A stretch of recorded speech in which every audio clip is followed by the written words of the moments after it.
हरियाणा के गुरुग्राम में यूट्यूबर और big boss OTT winner Elvish Yadav के घर फायरिंग करने वाले आरोपी का आज एनकाउंटर कर दिया गया।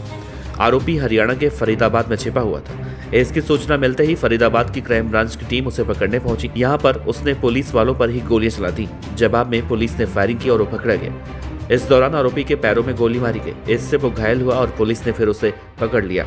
फिलहाल आरोपी अस्पताल में भर्ती है। ये मुठभेड़ शुक्रवार सुबह 4 से 5 बजे के बीच ग्रेटर फरीदाबाद के गांव फरीदपुर नीमका रोड पर हुई है। आरोपी का नाम ईशांत उर्फ ईशु गांधी, जो फरीदाबाद की जवाहर कॉलोनी का रहने वाला है।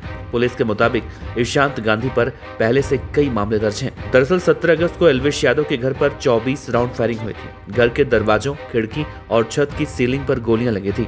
फायरिंग करते हुए आरोपियों का सीसीटीवी फुटेज सामने आया था। इसके बाद से ही पुलिस फायरिंग करने वालों की तलाश में जुटी हुई थी। एल्विश यादव के घर फायरिंग करने के बाद से ईशांत फरार चल रहा था। पुलिस लगातार उसकी तलाश कर रही थी।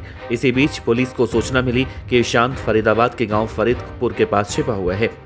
इस सूचना पर क्राइम ब्रांच सेक्टर 30 और क्राइम ब्रांच सेंट्रल ने उसे फरीदपुर गांव के पास शुक्रवार सुबह घेरा। वो बाइक पर उस समय सवार होकर कहीं जा रहा था। ईशांत ने खुद को घिरा देखा और पुलिस पर 4 राउंड फायरिंग करने लगा।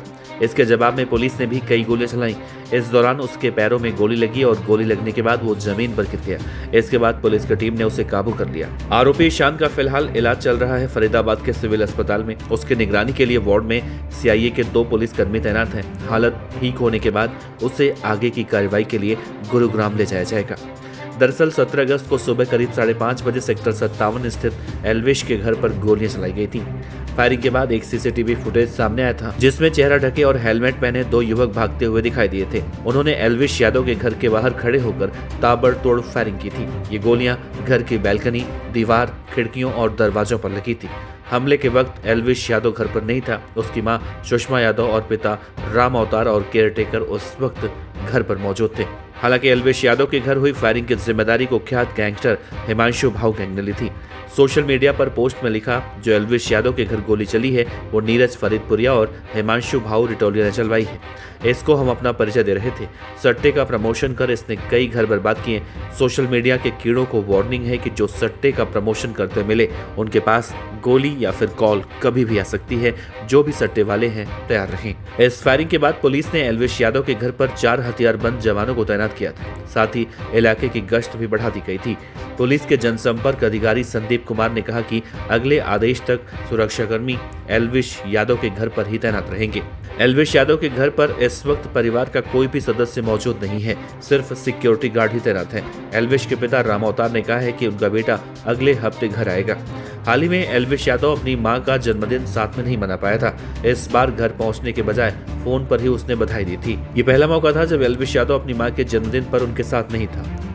रात 12 बजे घर पर फोन कर मां का केक कटवाया और फिर इंस्टाग्राम पर केक काटने की तस्वीर भी शेयर कर बधाई दी। एल्विश यादव के बारे में बताया जाए तो साल 2023 में लंदन में रहने के दौरान एल्विश को व्हाट्सएप पर 1 करोड़ रुपए की फिरौती मांगने वाला मैसेज मिला।